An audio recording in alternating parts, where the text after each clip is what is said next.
Hi, I'm Red Mom Caitlin. And I'm Blue Mom Shelley. Thanks for joining us for today's episode of the Red Mom, Blue Mom podcast. We're two moms with opposing political views who enjoy talking about politics, current events, and social issues. We believe in the importance of dialogue to help us learn from one another, especially when we have differences of opinion. Our goal isn't necessarily to agree, but where we disagree, to keep talking. We hope we inspire you to have real conversations on important issues with people with whom you disagree, and we hope our legislators are doing the same. Let's get started.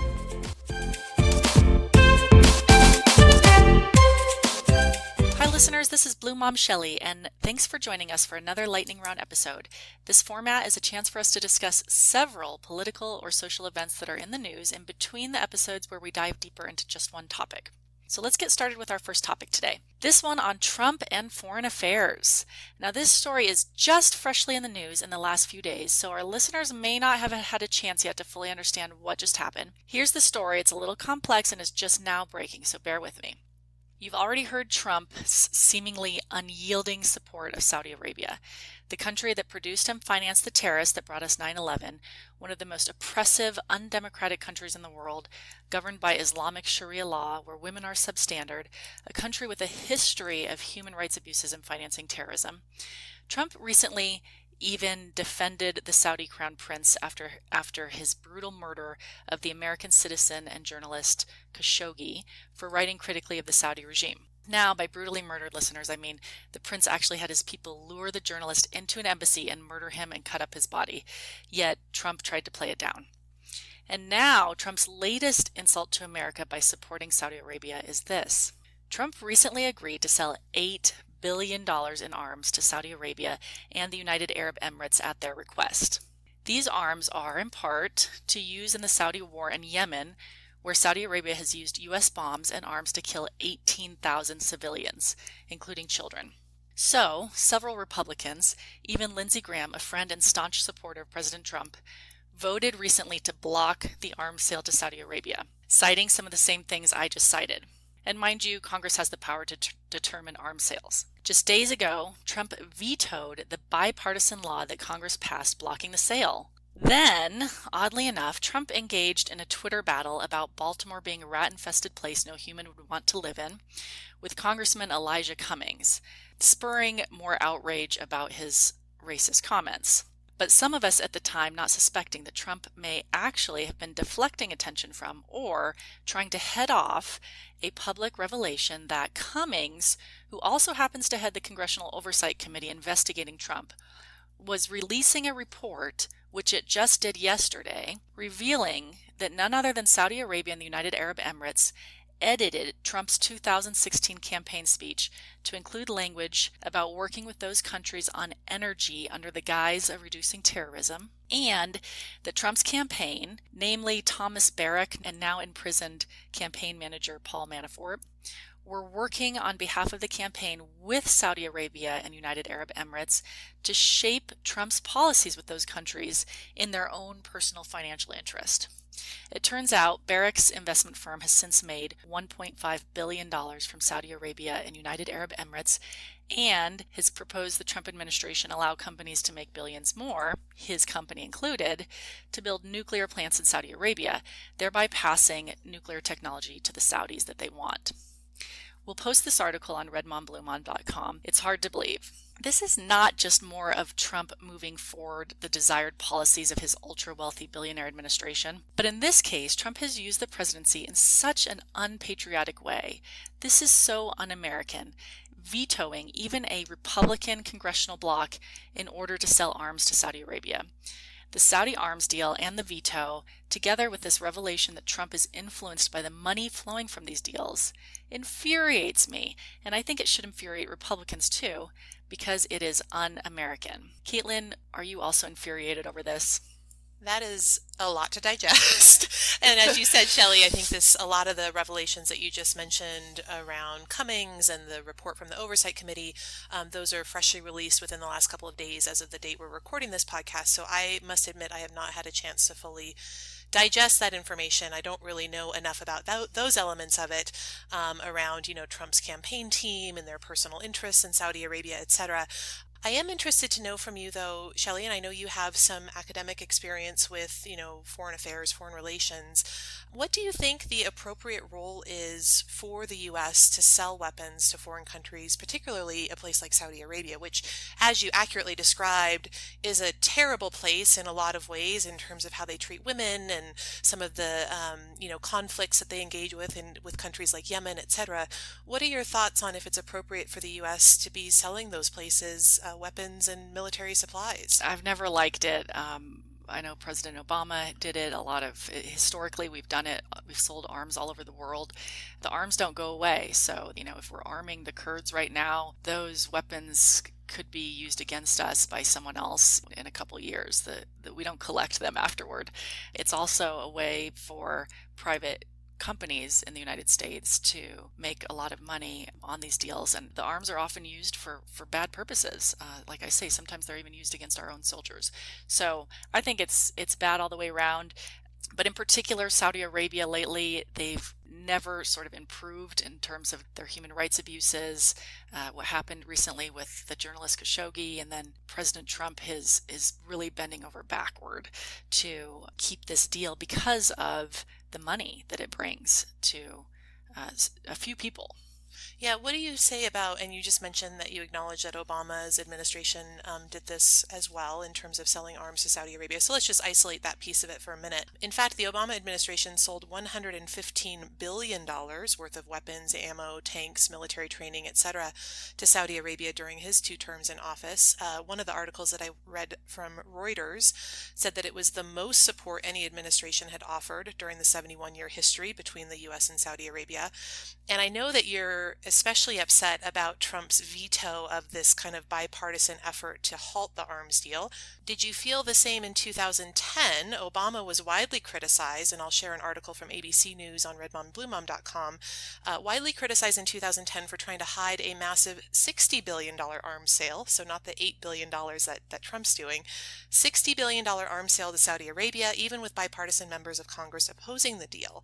Then Defense Secretary Robert Gates and then Secretary of State Hillary Clinton both supported it. Obama's reasoning for doing it was similar to what Trump's reasoning is, talking about job creation and kind of the means of boosting support among Arab allies against Iran, etc. What are your thoughts about that? Was Obama equally un-American or unpatriotic for trying to, what was criticized as hiding a massive arms deal? Yeah, I think it's bad policy for both of them both times. We're talking about a country that is using these arms to kill civilians. This country's acted contrary to our interest, to Western interest repeatedly. They literally produced 9/11, both in terms of the terrorists themselves and the financing behind a lot of terrorism. It's a country governed by Islamic Sharia law. This is un-American to make these sales, both for Obama and for Trump. I think it's bad policy. Yeah, and I agree with you there. And obviously, I'm not a big Obama fan, and I'm not saying this to pick on him or kind of do a whataboutism with Trump. But admittedly, when you first introduced this topic, I just didn't know a lot about this subject. I'm guessing many of our listeners may be in the same boat. I was shocked about the billions of dollars, the hundreds of billions of dollars worth of arms that we do sell. Not trying to pick on Obama, I promise. There's an interesting article that also talks about during President Obama's first 6 years in office, Washington entered into agreements selling more than $190 billion in weaponry worldwide, not just specific to Saudi Arabia. And at that point, that was more than any U.S. administration since World War II. So it just kind of puts it into context, the volume of money and arms and probably back office dealings, regardless of the administration, that happens. And it's pretty shocking. One difference, I guess I would point out that sort of makes it ironic is Trump, in the meantime, is trying to turn our focus to accusing kneeling athletes of being un-American, or recently progressive congresswomen of not loving America. And so the irony sort of in his words versus his actions is disturbing. I don't know. I think the situation with Saudi Arabia, and I am certainly no expert, admittedly, I don't know a lot about it, but hearing about the atrocities with their war on Yemen, the number of civilian casualties, which I think is in the thousands, widely denounced by the UN and other countries around the world as a terrible event. The thought that the US is contributing to that, either now or in the past, which seems to be the case, is pretty terrible. And I certainly don't like that. I will say, to Obama's credit, I was reading that he did try to halt weapons sales to Saudi Arabia sometime in 2016 after that Yemen war had started. My understanding is that I think that Yemen war has been going on for about 3 or 4 years. As some of those atrocities against civilians and others were becoming known, Obama did try to stop, or did stop, weapons sales. Trump reversed that policy when he took office, again citing the importance of weapons manufacturing to the U.S. economy and so forth. On its face, that argument doesn't hold water for me. I don't understand all the nuances and the context there, but to your point, perhaps that's because there are ties to other personal interests, either for Trump or folks that are close to him. And if so, that's very disturbing. I agree. Okay, next topic, Caitlin. In our last episode, we disagreed about whether President Trump's recent comments regarding 4 congresswomen were racist, and we had a discussion on whether the Dems see everything as racist. Now there's another lawmaker in the news who has been in office for many years, Iowa Representative Steve King. He's been reelected again and again by the good people in his Iowa district, even though he has made many comments widely viewed as racist. So I'm wondering if you'll agree with me this time that the comment was racist. Here it is. Congressman King was asked by an Iowa constituent about his past comments being white nationalist or white supremacist, and in questioning him, she commented that, quote, dehumanizing Mexican culture was not funny to her. Congressman King responded with, quote, if we presume that every culture is equal and has an equal amount to contribute to our civilization, then we're devaluing the contributions of the people who laid the foundation for America, and that's our founding fathers. We need to hang on to those principles and restore them and refurbish the pillars of American exceptionalism. Isn't the congressman just admitting his white supremacist views in this comment? And if so, how can this man still be in office? So I guess I'm first interested to know if there's more to that exchange. The woman's comment about how dehumanizing Mexican culture isn't funny to her doesn't seem to carry over into the response from Steve King. Do you know what he said about Mexican culture specifically? I'm trying to connect the dots between Mexican culture and the response that you just read. I don't know if he said anything about it. He has been asked to comment on his past comments that have been viewed as white nationalist or white supremacist. So she was asking him about that. I don't know if he said anything about Mexican culture or not. Okay, yeah, that piece I wasn't quite clear. As you mentioned, we've established in previous episodes that you and I really disagree on if so-called American exceptionalism is a good thing. We talked about it on an episode, if listeners haven't heard, in which we talked about white supremacy and hate crimes. But for folks that haven't heard that episode, Shelley, is it accurate for me to say that generally you think that a belief in American exceptionalism is linked to or maybe equates to a belief in white supremacy? Or I don't want to misquote you. No, not American exceptionalism. What he says here is if we presume that every culture is equal and has an equal amount to contribute to our civilization.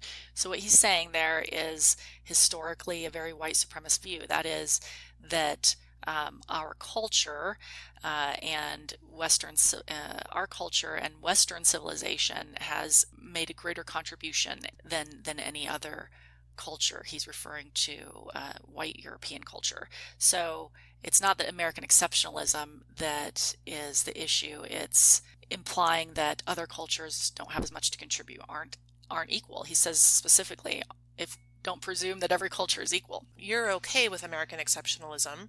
Do you I'm agree okay with it? Do you believe in it? That America is a great place, one of the greatest countries in the world? Yes. But not American exceptionalism. Well, isn't that what American exceptionalism means? I don't know. I would define it as, American exceptionalism is a belief or a conviction that the U.S.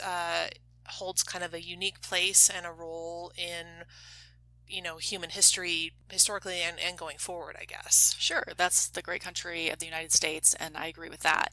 That is not related to comparing any particular race or ethnicity or any particular culture with another culture.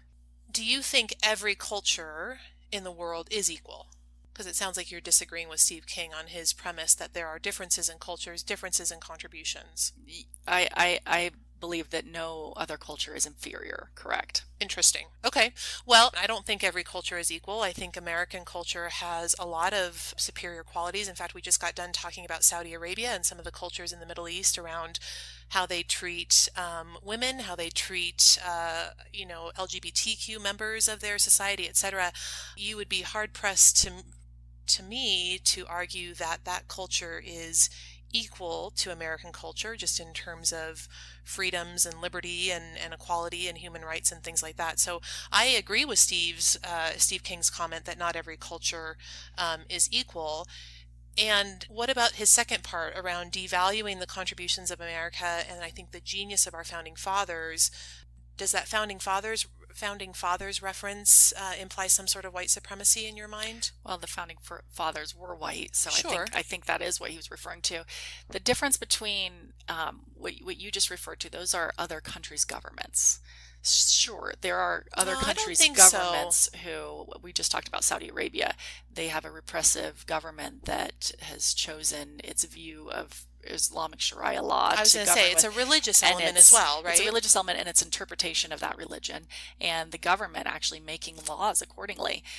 That's different than, in my view, culture, because what he's saying here, we're talking about America, right? So the various cultures that come into America, he's presuming that they're not all equal.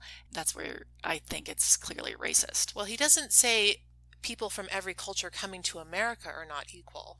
He just says if we presume that every culture is equal and has an equal amount to contribute to our civilization, then we are devaluing the contributions of people who laid the foundation for America, and that's our founding fathers. We need to hang on to those principles and restore them and refurbish the pillars of American exceptionalism. That's sort of straight out of the white supremacist. I mean, I think even Republicans have condemned these statements. He was kicked off committees after making statements like this. The Republican National Committee, I think, is finally no longer supporting him. He's still in office.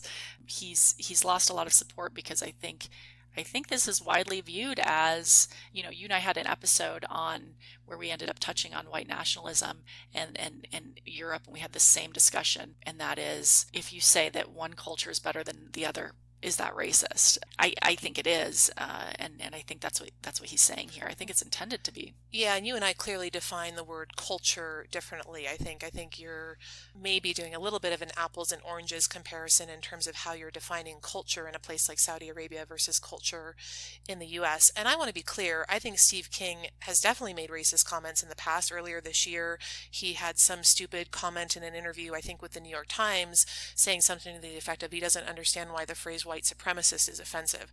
That's stupid. That's racist. He was widely denounced by Republicans and Democrats alike for that. So I agree with you Well, that he he has a said that history of that. because he is white supremacist. I mean, and I think that's just coming through in a different comment here.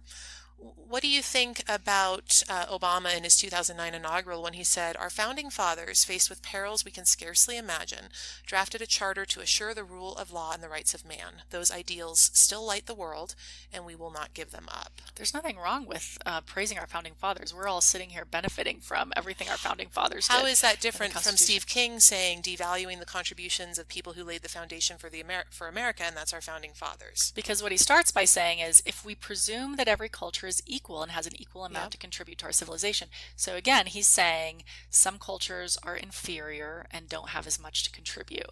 That is white supremacy.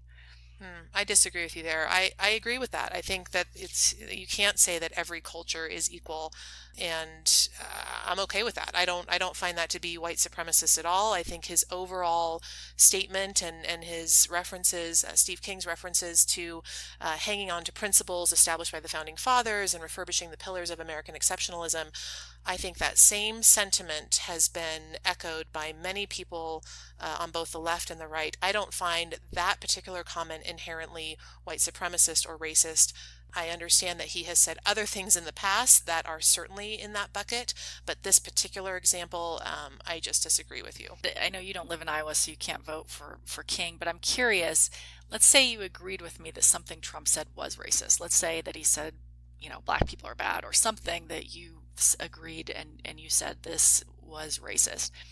I have to ask, would you still vote for him in 2020? Depends on who the other choice is. let's say it's any one of the current Democratic candidates, your favorite if you had one, Yep, I would still vote for him. you would still vote for him. Based on the current group of Democratic candidates, absolutely. So having a racist person in office is not a deal breaker for you. That's what I don't understand. How can Republicans support such a morally corrupt I know, and I get person? that question all the time. Here's the thing for me that I've come to terms with, and I've talked on almost every episode we've done about how I do not like Trump's character. I don't like him as a person. He was absolutely my last choice out of the 17 or 18 Republican primary candidates in 2016. I'm not looking to any president, I don't care if it's Trump or Obama or whomever, to kind of set a moral standard for myself or my family around my behavior, my beliefs. Do I wish Trump would be less insulting? Do I wish he would be less bombastic? Do I wish he would be more quote unquote presidential? Of course. And I think you would be hard pressed to find any Republican or conservative voter who doesn't want that. But the reality is, he is who he is. There is no other choice for 2020. And when I look at the policies and the politics of these Democratic candidates, I absolutely am fearful for the direction of our country as we think about important issues around healthcare and liberty and immigration and all of these policy issues that everybody's thinking about right now. Those are untenable to me. So Trump is my choice. My other option is to not vote, and that may as well be a vote for the Democrats, and I'm not willing to do that either. Right. It's not a great place to be in. I wish Trump was different. I have wished that from the very beginning. He's who we have. I don't have the ability to change that. That's where I guess we disagree. I've been known to vote for Republicans sometimes and for certain offices when I think that they're the right person. So I'm not maybe as stuck in voting one way or another with respect to parties. Racism is something that does affect policy. Racism affects our whole country. Racism is a problem with America that we address politically and socially, and it's always it's always there, and we're hopefully trying to reduce it. And so and similarly, his other personal, I mean, we're talking about someone who repeatedly makes comments like this, demeaning comments. He's made sexist comments with respect to women. That also affects policy. It affects our nation. This is a leader. He's declared bankruptcy numerous times. All these things that I thought would disqualify him for Republicans on on some of these issues. To just put a bad person in office, someone that we basically all acknowledge is bad. I mean, if we're going to agree that he's racist, we both agree that racism is bad. I don't agree that he's racist, by the way. So right. The example you just gave was hypothetically, if you did, right. To put someone in office and keep someone in office who we all agree is a bad person just strikes me as remarkable, especially in a position like President of the United States. Yeah, and I think it's a poor reflection on the candidates that run for office at that level. I think you could probably, a lot of conservatives, including myself, would argue that Hillary Clinton is a terrible person, maybe for different reasons. I may not think Hillary Clinton's a racist, but I do think she's a criminal, and I think there's a lot of problems with her character as well. But it is a sad state of affairs when the options are people like Hillary Clinton and Donald Trump. It's not ideal. You and I disagree on whether or not Trump is racist. I think the goalposts for what is being defined as racism are ever changing. And as we talked about on our last conversation, I think the left has done a really good job of becoming the arbiters of deciding what is racist. So that's challenging for Republicans. But I don't know. Sitting here today in July 2019 and looking forward to the 2020 election and watching some of the debates with Democratic presidential candidates, including as recent as last night, there is no way I would ever vote for a single person in that Democratic pool today based on their policies. So yeah, that's I guess that's the part that's disturbing to me, is that even if he is racist, that his supporters will continue to support him. There was a piece just this morning by the National Cathedral, a sort of religious piece about how is it if we're ignoring and hearing these comments come from the president repeatedly and then we're ignoring them, the author compared it to McCarthyism. It's dehumanizing. It's just so bad for our country, and it's so bad to set this example that the question that the article posed is, are we all complicit if we're allowing this person to be racist and not standing up to it? So yeah, I guess the last thing I would say, though, is I think and I made a joke about this on our last episode, talking about Trump's tweets around the squad and going back to where they came from, and you and I disagree on whether or not that's racist or not. We don't need to rehash that here, but I think I made a joke around everything is now racist. And I do think, even based on what you just said, are we becoming desensitized? Certainly, I am numb to this accusation of racism as a conservative, because whatever I say, if I support Trump, whatever my logic, whatever my reasoning, if it's something that the left has deemed as racist, ergo, I am a racist. And I think, unfortunately, the left, in their fever of assigning Trump as this racist, and frankly, all of his voters as racist. I know that's not something that you've done, but many on the left have. As recently as last night's debate, Don Lemon made a comment about why do Trump voters seem to be willing to overlook his bigotry and racism in favor of economic policy. Give me a break. I mean, that is such a biased way to even talk about the Trump electorate, but putting that aside, I think the left has done themselves a little bit of a disservice by applying the word racism and labeling everything as racism, even when objectively some of these things I think are up for debate on whether or not they're racist. And maybe that's just where we disagree, but I have become completely desensitized to it. It's a meaningless word now, and that I do think is a problem. Well, that is a problem. I think it's a problem if people on the right don't find anything to be racist. I do think, though, that there is we have to acknowledge when something really is racist. I agree with you there, but I think there is such a strong hatred for Trump on the part of the left that clouds sometimes the objective analysis of what he said or what he's doing. I'm not arguing that racism is an important problem and that we should call out racism when it happens. But throughout this presidency so far, even during the campaign, I think you would agree, and there's Rush Limbaugh, who I know you don't listen to very often, but I listen to regularly. I'm joking. I'm sure you never listen to Rush Limbaugh. He has coined this phrase, TDS, Trump derangement syndrome. And it's kind of a joke, but I think there's some truth to it. No, you're right. That hatred for Trump colors everything. And as a result, it does kind of diminish, I think, serious issues that are worthy of discussion. You're right, and I think that does happen. There are some things that when Trump was running that I agreed with him on. He hasn't followed through on them. He said he would get us out of Afghanistan and Iraq, and every president says that, right? He the has 20-year war, and that he would, you and I talked about implement E-Verify for employers, and that would address immigration. He hasn't done these things. But there were things that he said that I agreed with him and that many Americans agreed with him on, and that's how he got elected. But he's proven time and again that he's not a good person, and I think it's disturbing to have a leader like that in office. Well, I agree with you there. I agree that he's not a good person. I don't like his character. I wish he would do better, but he's not. And my only option as a Republican voter, as a conservative voter, looking at some of the policies and the ideas coming out from the left and from the Democrat candidates, I don't have another option other than Trump unless I don't want to vote at all. We'll talk about that when we talk about the candidates. I'll have to add there's several middle of the road Democratic candidates, and I'm wondering why we'll talk about it in another episode. Your definition of middle of the road may be different than mine, but I look forward to talking about that at length. All right, so let's move on. Next topic, Shelley, we have a Colorado story that recently made national news in the month of July, and unfortunately not in a good way.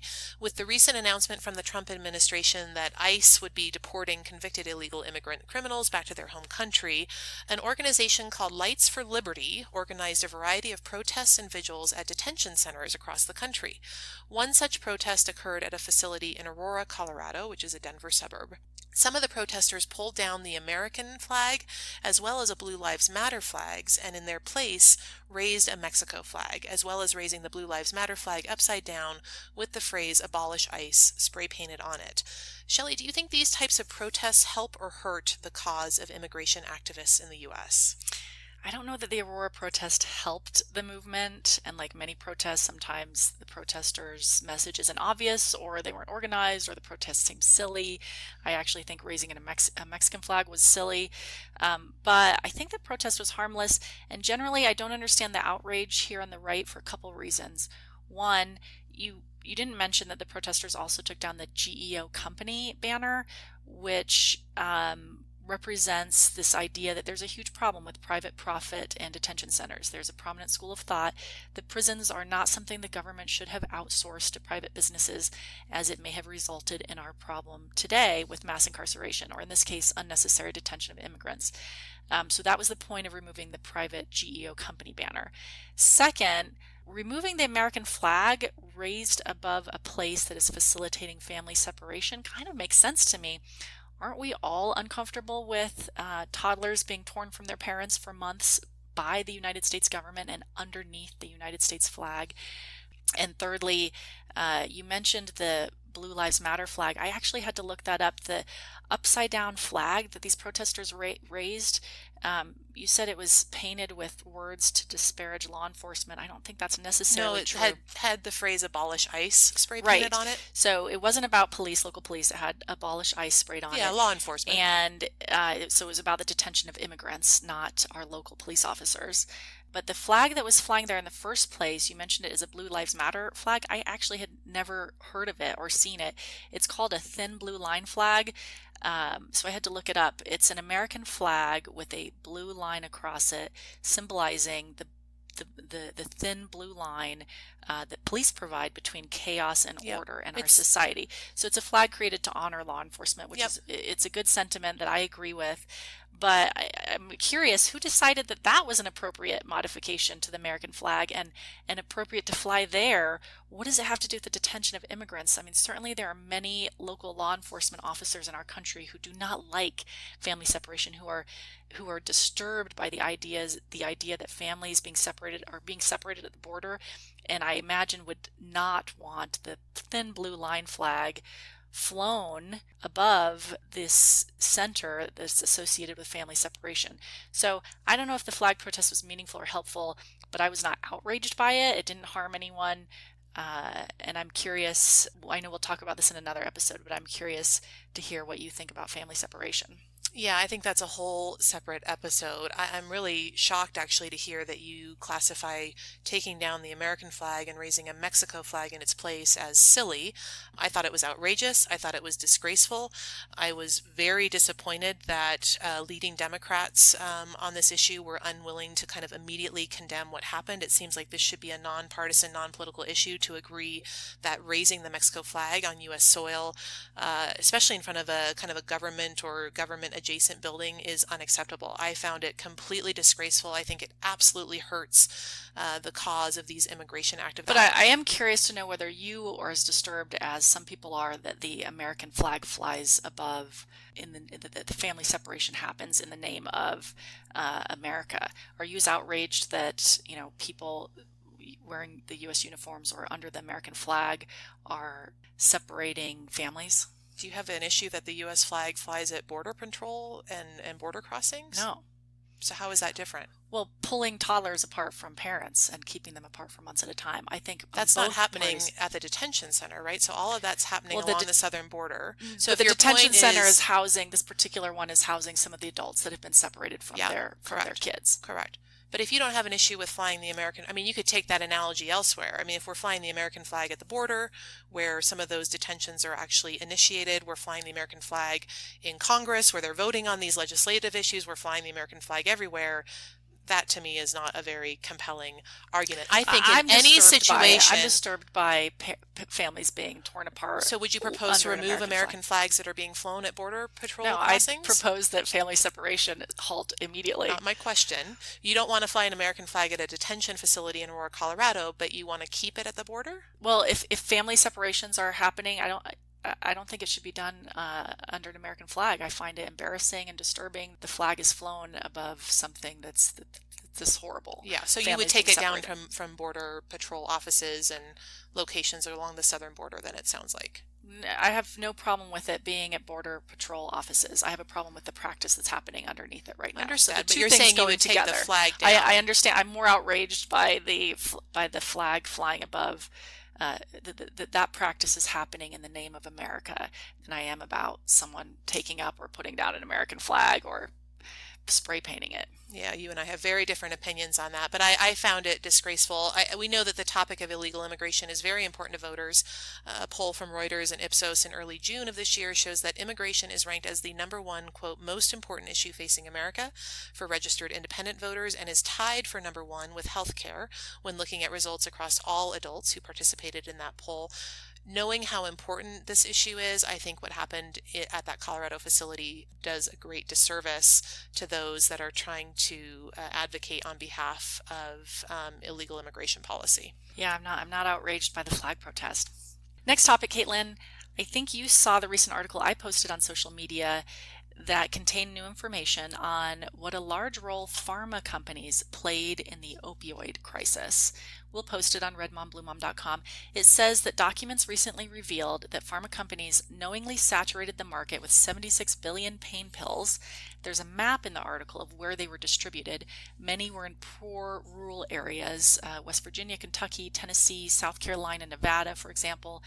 Some counties where more than 150 pills per person per year were distributed. In other words, large swaths of many poor rural areas where a large number of people were addicted to pain pills. Apparently, at least 100,000 deaths were attributed to the pills just from 2006 to 2012. The pharma companies knew the quantity being distributed was so great and so suspicious that it couldn't possibly be legitimate medical need, whether it was rather it was just basically drug dealing operations. And in fact, there were emails between pharma execs joking about the addictions. They made a fortune off of these addictions. I was shocked to see the role that pharma played in this crisis and the extent of the crisis itself, and I'm curious to hear what you thought when you saw these revelations. Yeah, my first question was your claim that the drug manufacturers knew with certainty that there was no legitimate medical need for the quantity of pills. Can you just point me to the language in the article? I may have missed it. I wasn't clear on where that was referenced or the emails that you said they were joking about addiction. I'll have to find it and I'll give it to you. We can post it. The quantities that we're talking about were, absurd. There was no way that these couldn't be seen as suspicious.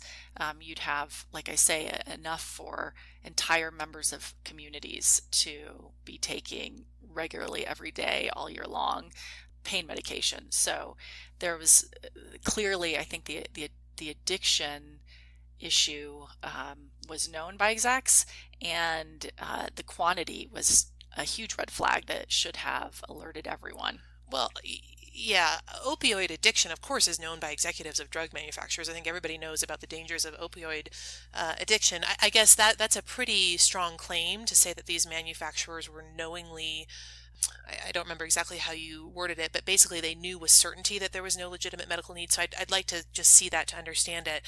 What do you think the responsibility is of a manufacturer of a legal product in ultimately how the end user uses that product? What is the manufacturer's culpability or accountability?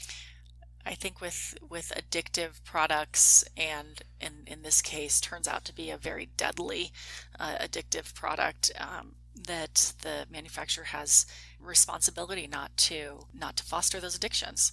Even though they are producing a product that's legal, that's prescribed by medical professionals, Right, and but then it was subsequently abused. it was being prescribed by medical professionals incorrectly too often.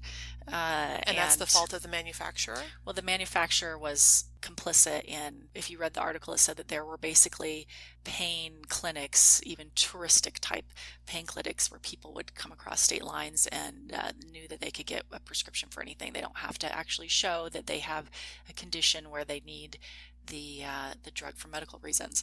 And so just by the sheer numbers, it was apparent that these weren't legitimate uses. This was a massive quantity. That's what struck me about the article. Massive quantity of pills that clearly evidence addiction.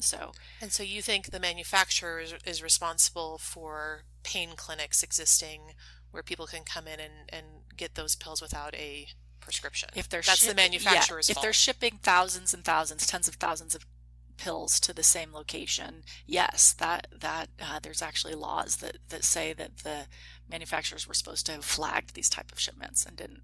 Oh, well, if they broke the law, then I think they should be prosecuted. That was unclear to me in the article. I know that there's a database, it sounds like, that the DEA uses that all manufacturers have to comply with to talk about the volume of pills they're producing, where Right. they're shipped. They're supposed So to report that's, suspicious shipments, apparently, and so you're saying these which was not manufacturers happening. didn't do that. Correct. Oh, well, then if there's criminal activity, then they need to be prosecuted. That was unclear to And me I in don't the know if it's article. criminal or civil. This is a civil case where these documents were revealed, but I was just shocked to see the quantity and the breadth of this problem, and the number of deaths. I think I read in another article that something like 165,000 or 170,000 deaths have been attributed to this crisis. Yeah, I agree with you that the opioid crisis is serious. I don't know what the solutions are. I think I disagree with you a little bit around manufacturers of legal products, regardless of what those products may be, if it's pharmaceuticals or guns or tobacco companies or cars, things that can be ultimately used by the end user, the end consumer, to either hurt themselves or others. I disagree with you on the culpability of the manufacturer. So I think you and I are a little bit different on that side of it. All right, Shelley, our last topic, let's end with something lighter. Many of our listeners may have heard of a recent story in which Macy's department store had to pull a product from their shelves after some activists on social media claimed the products promoted a, quote, toxic message of portion control, and that the products were body shaming and promoting eating disorders. What is this terrible product I'm talking about? Well, Macy's was selling a set of dinner plates that had a design in which each plate featured an outline of kind of smaller and smaller concentric circles. One version of the plate labeled those circles from the outside in, as the biggest circle was labeled mom jeans, the next circle that was smaller was labeled favorite jeans, and the smallest circle was skinny jeans, obviously making the correlation between portion control and the size of your body and your ability to wear skinny jeans. Now, not surprisingly, Macy's caved to the pressure from these brave social media warriors who apparently know what's best for everyone, and they removed the products from their shelves. They also issued an apology for, quote, missing the mark with the product. So, Shelley, I have a two-part question as we wrap up. Number one, do you think America has completely lost its sense of humor? And number two, do you think we'll ever return to a time when if you don't like a product, you just don't buy it and you move on? Right. Well, maybe the plates were meant to be a joke, although I didn't read that in your article. If they were meant to be a joke, then I agree with you. People need to lighten up. And I agree. Who has time to petition Macy's to remove an item from their shelves? But if these plates offended some people, then Macy's decision seems reasonable to me. Now, the plates did not offend me, but I'm not personally affected by eating disorders. I guess I could see how the plates could offend someone. Our listeners can't see the plates unless you're Googling them right now. So let me describe just a little more. The outside circle that Caitlin mentioned is maybe, I don't know, 6 or 7 inches wide. That one says mom jeans. The middle circle is maybe 4 inches wide or so. It says favorite jeans. And then the little circle in the middle that says skinny jeans is only, I think, roughly maybe 2 inches, it looks to me. So the little circle being only maybe 2 inches wide basically represents not enough food to survive. I mean, I'm all for smaller portions. Americans, people say we eat too large of portions, but a 2-inch circle represents not a healthy amount of food. So if Macy learns that this has offended people struggling with eating disorders and figures it's better to just pull the plates, I don't care if Macy's pulls the plates that offend people. It's fine by me, whatever happens to these plates. I do want to point out that I'm not outraged by these plates, or we just discussed I'm not outraged by the flag protests. You are. I am outraged by racism in our leaders. I'm outraged about selling arms to Saudi Arabia. I'm outraged about pharma companies participating in large numbers of deaths related to addiction. I think it's interesting that we both find different types of events outrageous. Oh, I don't think these are outrageous. I think the outrage over these plates is completely ridiculous. They're labeled Right. as novelty plates. And I think if we get to a place in this country where, God forbid, anyone is outraged by anything, that retailer has to then pull that product off their shelves is beyond stupid. I also want to, since we're talking about different things that affect us, different things that cause us each to be outraged and maybe don't cause the other one to be outraged. I wanted to mention, and maybe I should have mentioned it in the beginning, but I wanted to mention in today's podcast the shooting that just took place in California. We didn't talk about it today, but I'd like to acknowledge the loss of lives there. There was a 6-year-old, there were 3 people that died, and several more injuries. And as we discuss these things that, outrage some of us and not others, in my view, it's outrageous that people in America can't go to a garlic festival without the risk of getting shot. It's outrageous how many of these shootings are taking place, and it's outrageous that our Congress hasn't passed better gun control laws, because I think it's a matter of public safety, just Congress's basic job. So, and I know you don't agree with me on gun control laws, but in my view, these shootings and the ease with which a 19-year-old can purchase a semi-automatic weapon and in less than a minute shoot, more than a dozen people. Law enforcement had him in less than a minute. It should be outrageous to all of us. What do you think about that, Kaylin? Well, I'm certainly outraged about the loss of life, and of course I agree that these shootings are terrible. What law would you put in place to have prevented the Gilroy Garlic Festival shooting? I'd ban semi-automatic weapons. I would also probably have an age. Instead of a 19-year-old being able to purchase these weapons, I would have a much higher age. I would probably say 25, 28 years old, unless you get an exemption for hunting with your family, or certain exemptions can be made. But those are a couple examples of laws that I think would be appropriate. How do you define a semi-automatic weapon? A weapon with which you can shoot more than a dozen people in under a minute, like he did here. So a very fast-firing weapon designed. This was an AK-47, so it's a military-grade weapon designed to kill people. It's not a hunting weapon. It's not.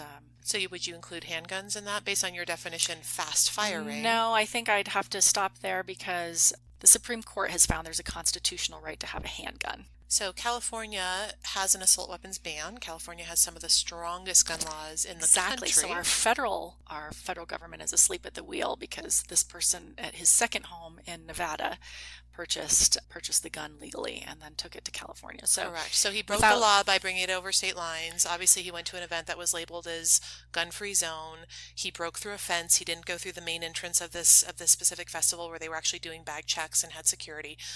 So this guy's a criminal. And it was too easy. It was too easy for him to do all that. So you think more laws on a national basis would have prevented this guy from breaking those laws? Would prevent the dozens and dozens of mass shootings that have happened just in this year, and absolutely a reasonable federal gun control legislation would reduce these shootings. So you think, and why would a criminal follow that quote unquote reasonable national gun law when they're not following existing law? Well, he would not be able to purchase it under the laws that I would enact, that Congress should enact. He would just simply not have been able to purchase the gun. Or there would have been a waiting period, a registration period. He would have been interviewed. He would be too young. The weapon itself would be something that wouldn't be available based on these laws. So he simply wouldn't have been able to purchase it. So your logic is criminals would follow those laws, that they wouldn't be able to get those laws, or get those guns, illegally. No.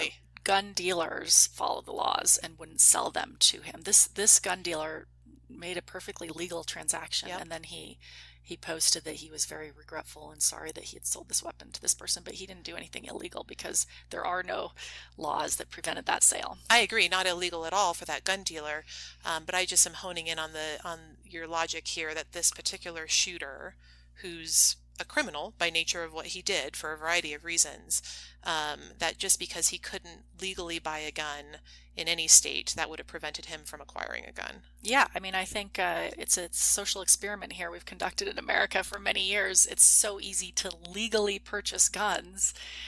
Most of the shootings that have happened, the shooters have legally purchased the gun. So yes, I'm assuming that I am drawing the inference that without the ability to legally purchase these guns, some of the shootings wouldn't have taken place, wouldn't have happened.